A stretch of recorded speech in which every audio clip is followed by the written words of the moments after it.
there's cracks in Pakistan, but I don't think they're going to break up just yet. But there are people in Pakistan. Pakistan's kind of aligned with China right now, and they're also getting. They also seem to have ties with the U.S., which is weird, stupid. We should be with India. And they're terrorizing India.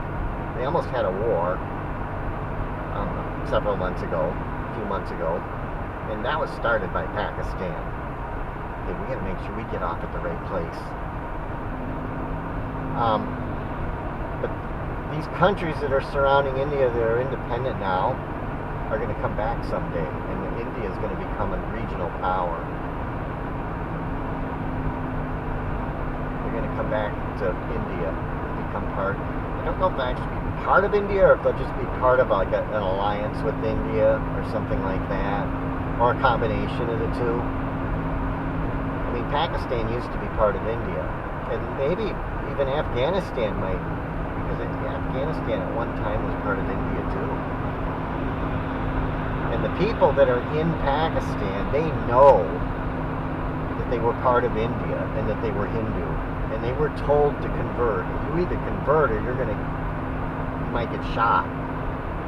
So they converted, but I watched a show about it. It was a dash cam of the area. Somebody went in there from India on a motorcycle or something like that. Or they wanted to go in on a motorcycle. They might have went in a car. And it was an interesting thing, and it shows their interaction with the people. And Hindus aren't even allowed in some of these areas in Pakistan. And it's like he was talking with the people, and he got permission to go into some of these areas. And it's like these people converted to Islam, but you can tell that they know what the truth is.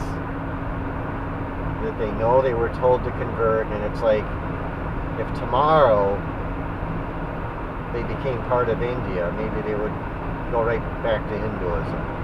They just have that feeling from hearing how these people talked with each other and stuff. It's like they know what's going on. They know what's wrong. And they feel bad about it. And they're just kind of keeping their peace. And they're sort of waiting for things to get better. And they will. It's going to take time though. Some of this stuff will take longer than others.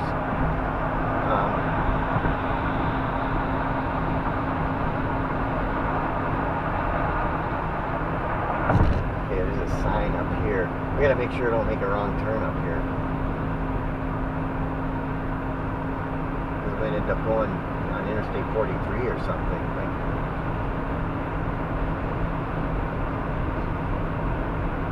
never driven through here before. But that's kind of what's going on. Some of my predictions.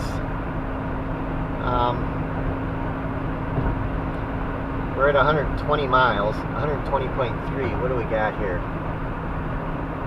De Pere. Okay, we're only to De Pere. This is where we used to go and pick up Father Bolduc. At De Pere. I used to come out here and pick him up. I haven't been out here in a while. This road's different now than it used to be. We used to go pick him up so that he could say Mass in Necedah at the Victory Chapel. And this was back when it was at the house, at the McGuire house. And I knew her. I used to make statues with her. I used to do the molds. I used to pour the molds. I didn't make the molds, I poured the molds. Making the molds is a whole different thing. It's a big job. Her son made the molds and I poured the molds. And then she painted them. And she did a beautiful job painting the statues. She painted the Our Lady of Necedah. I used to pour the Our Lady of Necedah statues. I used to pour the St. Michael and there's other statues that they have at the shrine there. I think I poured quite a few of them. There's probably people that have statues that I poured. And that she painted. But she had the contract for all those statues. You have a contract with that. That's a copyrighted type thing. And she did those for the shrine. So all the statues that were sold in the shrine were done by her. Now she died, so I don't know who they got doing them now. But I did that back in 2000. 1999 and 2000. And we used to volunteer to come out here and pick up Father Bolnick. Somebody had to come out and pick him up. Because he has a mass out here. I don't know if he's still there. I mean, he's passed away now. But he had a mass out here. The chapel's still there. They have a different priest now. But we'd come here and pick him up and take him to Necedah, and then he would say the 4 o'clock and the 5:30 mass. And I used to go to that. That used to be where I went to church. And then he died. I lived in Chicago for 5 years, 4.5, 5 years. And I think he might have died while I was in Chicago. He either died while I was in Chicago or shortly after I got back. There was a different priest here when I came back, though. I liked him. And we went through red granite. He helped me bring rocks. I had a Cadillac back then. I think one time I took my Cadillac and picked him up. And he helped me put red granite in the car. So some of that red granite around my house, he helped me bring it to the car and put it in the trunk. I had a big trunk in it. It's the red granite, though, that you get it. You could take rock there. I guess you could still, and back then you could. I guess you still can now, too. But they had rock laying around. Okay, 41. We gotta go straight. I gotta make sure and not make a wrong turn here. I don't know what this is.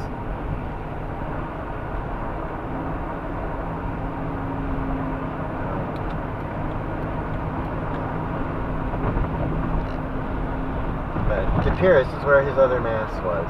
He had a morning mass here. He probably said a Saturday mass too. And then he had a morning mass on Sunday. And then we'd have to be out here at,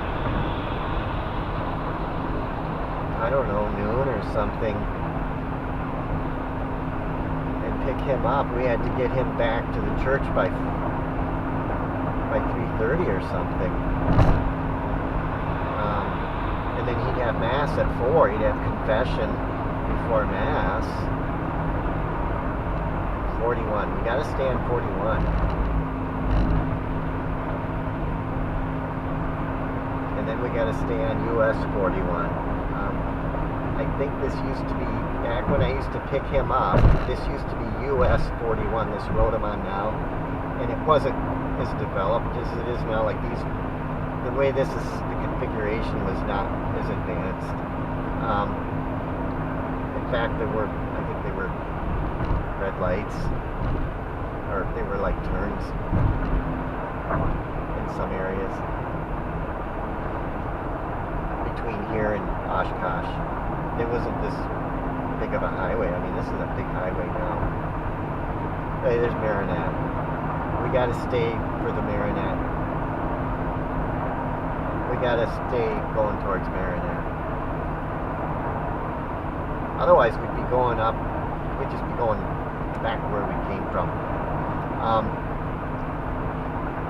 But he would have mass, and then 4 o'clock mass, which I like to go to the 4. And then he'd have benediction. And I was talking about benediction earlier. I mean, that would be comparable to darshan.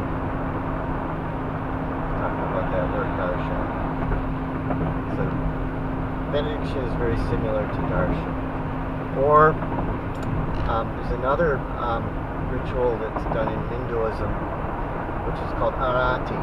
And I hope I'm saying that right. I'm trying to say it the way I hear it, because I mispronounce it sometimes. And arati and benediction are very similar, at least in my mind. And yeah, somebody might say, no, it isn't. But in my mind, they are very similar. And they last about the same amount of time, too. you're not Catholic,